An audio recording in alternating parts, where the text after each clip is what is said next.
झांसी के इलाई चौराहे पर कांग्रेसियों ने विरोध प्रदर्शन किया। इस मौके पर पूर्व केंद्रीय मंत्री प्रदीप जैन ने बताया कि देश में इस वक्त जो भी कुछ हो रहा है उसके लिए भारतीय जनता पार्टी जिम्मेदार है। कांग्रेस पार्टी के राहुल गांधी की संसद सदस्यता खत्म करने के बारे में उन्होंने कहा कि यह एक सोची समझी रणनीति के तहत किया गया है। उन्होंने कहा कि राहुल गांधी ने अपने वक्तव्य में जो बात कही थी वो उस पर आज भी अटल है। उन्होंने कुछ भी गलत नहीं कहा, लेकिन भाजपा सरकार के इशारे पर उनके साथ उनकी सदस्यता रद्द की गई है, जिसके विरोध में हम सभी लोग पूरे प्रदेश के ही नहीं देश भर की जनता सड़कों पर है और हम सब राहुल गांधी के साथ हैं। पूर्व केंद्रीय मंत्री प्रदीप जैन आदित्य ने कहा कि भाजपा कितनी भी कोशिश कर ले लेकिन कांग्रेसी झुकने वाले नहीं हैं। हमारा संघर्ष निरंतर जारी रहेगा।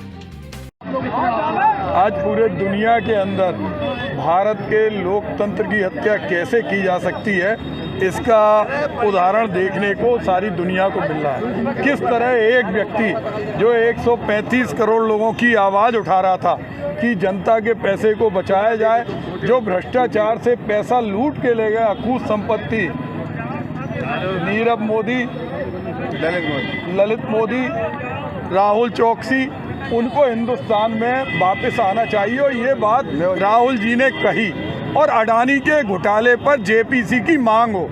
आज भारतीय जनता पार्टी जवाब दे कि नरेंद्र मोदी क्यों नहीं नीरव मोदी, ललित मोदी और मेहुल चौकसी के मामले में बोलते हैं। वो कब आएंगे हिंदुस्तान में? पहले कहते थे काला धन आएगा, फिर कहते थे कि अडानी इस देश के अंदर आम आदमी के लिए काम करेगा। आज LIC के 70,000 करोड़ रुपए डूब गए हैं। और ऐसे में जिस तरह से उनकी सदस्यता, कभी इतने भाषण हमारे प्रधानमंत्री जी संसद में देते हैं, उन्होंने महिला शक्ति का अपमान किया है।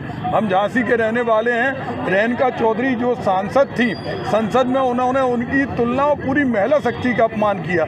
लेकिन कभी इस तरह की राजनीति नहीं हुई कि एक सोचे समझे षड्यंत्र। और इनका लक्ष्य है कि राहुल जी को घर से बाहर निकाला जाए, उनकी सुरक्षा हटाई जाए और उनकी जान पर खतरा है। लेकिन राहुल जी की जान पर कुछ भी हम लोग होने नहीं देंगे। हम लोग जहां राहुल जी का पसीना गिरेगा हम अपना खून बहाएंगे। एक उनकी सोची समझी रणनीति है। सेशन कोर्ट से बहुत सारे विधायक ऐसे हैं जिनकी सज़ा हुई 2 साल, लेकिन उन्होंने समय दिया। लेकिन राहुल जी पे सज़ा बोली, सज़ा बोलने के बाद अगले दिन सदस्यता गायब कर दी। अब मकान खाली कराने का भी नोटिस दे दिया, सिक्योरिटी हटाने का भी नोटिस दे दिया। क्या चाहते हैं? जिस परिवार ने अपनी शहादतें दी, पंडित जवाहरलाल नेहरू 11 साल देश की आज़ादी के लिए जेल में बंद रहे।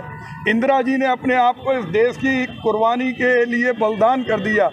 राजीव गांधी ने इस देश के लिए कुर्बानी दी। और राहुल गांधी जब भारत जोड़ो यात्रा के माध्यम से गरीब मजलूम एक आम आदमी की आवाज़ बन रहे थे, उस समय उन्हें संसद से बाहर कर दिया। संसद से बाहर कर सकते, लेकिन लोगों के दिलों से बाहर नहीं कर सकते। हमारे झांसी कांग्रेस के अध्यक्ष भाई मनोज गुप्ता के संयोजन में मनीराम कुशवाहा, AICC के जो सदस्य हैं भाई इम्तियाज हुसैन, मुकेश अग्रवाल, शफीक भाई, हमारी महिला कांग्रेस, सारे लोग आज जो शहर कांग्रेस कमेटी के प्रदर्शन में निकले, आज केवल हम लोगों ने सांकेतिक रूप से, हमें विश्वास है कि हम लोगों पे भी मुकदमा लगा दिया जाएगा। हम लोग शांतिपूर्ण ढंग से यहाँ खड़े होकर सिर्फ अपना विरोध प्रदर्शन कर रहे थे। हमें तो गुजरात से आते हैं, खुद वकील हैं, क्या उनका आप नहीं कर सकते थे आप लोग? तानाशाही नहीं चलेगी, देखिए तानाशाही नहीं चलेगी, तानाशाही नहीं चलेगी।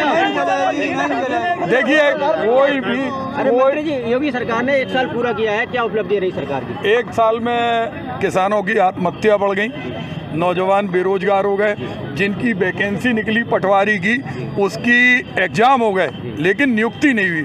आज स्थिति ये है कि हमारे कृषि मंत्री कहते हैं 72 घंटे में हम ओलावृष्टि का पैसा देंगे। हम गए थे देवरान, हम गए थे झांसी के बहुत सारे गांव में जहां महिलाएं फूट फूट के रो रही, लेकिन कोई पैसा नहीं, कोई मरहम नहीं। कृषि मंत्री संसद में बोलते हैं कि रबी खरीफ और रबी की फसल में कोई नुकसान नहीं हुआ। तो इन्हें किसान से कोई मतलब 1000 किसान जब अपने अनशन पर मर गए, जब नहीं, ये कुंभकर्णी अहंकार में डूबे हुए लोग हैं। और योगी सरकार अगर कुछ देना चाहती है तो डिफेंस कॉरिडोर, जिसमें उन्होंने कहा था कि 1 करोड़ लोगों को रोजगार मिलेगा, वहाँ पर अभी चिटपिटी भी नहीं बन रही। जहाँ तोप चमचों की बात करते थे, योगी जी को उसको बनवाना चाहिए, सूती मिल चालू कराना चाहिए और झांसी को और यहाँ के आसपास के औद्योगिक क्षेत्र को सब्सिडी देना चाहिए। बेरोजगारी